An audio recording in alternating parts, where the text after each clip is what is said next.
Ate automatikoa da. Gure arazoaren planteamendua hau da.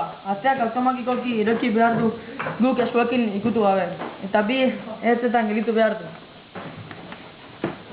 Hainda materia erabil ditugu.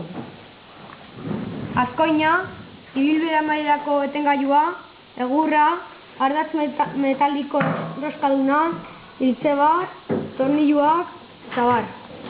Honela funtzionatzen du.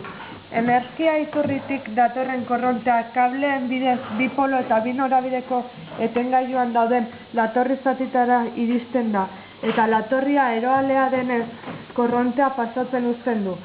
Ondoren, latorritikan tornietara transmititzen da energia hori eta kableen bidez motorrera iristen da. Motorretik bi kable daude tornietara konektatuta eta beste bi kable ibilbide amaierako etengailuetara. Korrontea motorrera iristen denean, poleak sistema mugiarazten du eta horiekin batera burdinazko ardatza honek azkoin baten bitartez atea mugiaraziko du. Ateak ibilbide amaierako etengailua ukitzean gelditu egingo da. Eta bi polo eta bi norabideko etengailua beste aldera mugitu behar izango dugu atearen norantza aldatzeko. Orain proba egingo dugu.